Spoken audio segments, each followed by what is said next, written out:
Sir, जैसा कि विगत वर्षों में देखने में आया है कि आप लोग जो हैं पुरानी पेंशन बहाली को लेके अलग अलग अंदाज से आप लोग आंदोलन कर रहे थे। आप लोग मांग कर रहे थे कि आपको सरकार ओपीएस दे, लेकिन पहले एनपीएस दिया और अब यूपीएस दिया। तो सर, ये किस तरह से पैंतरेबाजी कर रही है सरकार, कि अपने जिम्मेदारियों से भागना चाह रही है? सर, इसके ऊपर थोड़ा सा बताएं। देखिए, जो प्रदेश के कर्मचारी हैं या पूरे भारत के अलग अलग राज्यों के कर्मचारी हैं, उनकी मुख्य मांग है पुरानी पेंशन लागू करना। पुरानी पेंशन में जो व्यवस्था थी उसमें सामाजिक सुरक्षा की पूरी गारंटी थी, और उसमें ये व्यवस्था थी कि आदमी जो अंतिम वेतन पाएगा उसका 50% पेंशन में कन्वर्ट हो जाएगा, वही व्यवस्था थी। नई पेंशन के पश्चात जो नया यूपीएस अब गवर्नमेंट ने लागू डिक्लेयर किया है, उसमें कहा कि अंतिम वेतन के अंतिम वर्ष के वेतन का जो औसत है वो पेंशन के रूप में होगा। तो वो तो कुछ भी नहीं है जो व्यवस्था पुरानी पेंशन में थी।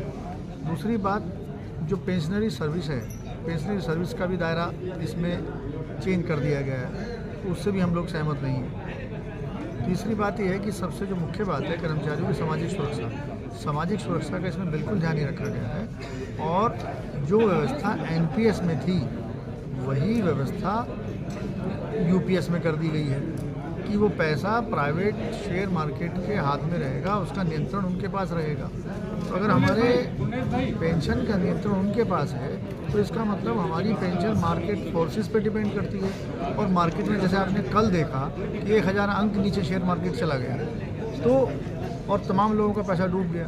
तो अगर बड़ी बड़ी कंपनियों का पैसा डूब जाए जो प्रोडक्शन में लगी हैं, तो हमने तो सरकार की सेवा की है, तो उसकी तो एक सुनिश्चित गारंटी होनी चाहिए ना। हमने अपने जीवन के 30 वर्ष दिए हैं सरकार को, 30 वर्ष, 35 वर्ष, 40 वर्ष तक लोग सेवा करते हैं, तो उसकी तो सुनिश्चित गारंटी होनी चाहिए। अगर सुनिश्चित गारंटी नहीं है तो ये केवल एक छलावा है, बहकावा है, और इससे कर्मचारी संतुष्ट नहीं है। मैं ये भी कहना चाहूँगा इसके साथ साथ कि कुछ कर्मचारी संगठन, हमारे ही साथी लोग बड़ा खैर मकदम कर रहे हैं, बड़ा स्वागत कर रहे हैं। तो मेरा उनसे ये भी निवेदन है कि अगर उनको इतनी अच्छी लग रही है ये योजना, तो वो अपना वो जो पुरानी पेंशन ले रहे हैं उसको विकल्प दे के छोड़ दें उसको, और ये यूपीएस ले लें, उसको चरितार्थ करके दिखाएं। आप उन बच्चों के भविष्य से क्यों खेल रहे हैं कि 2004 के बाद सेवा में आए? भाई, आप सेवा में 85 में आए, 90 में आए, 96 में आए, 97 में आए।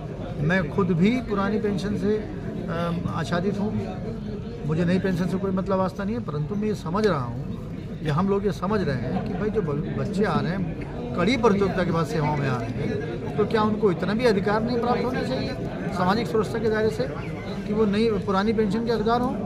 पुरानी पेंशन एक उनके बुढ़ापे का, उनके परिवार का और उनकी सामाजिक सुरक्षा का आधार हुआ करती थी। सरकार उसको सुनिश्चित करे।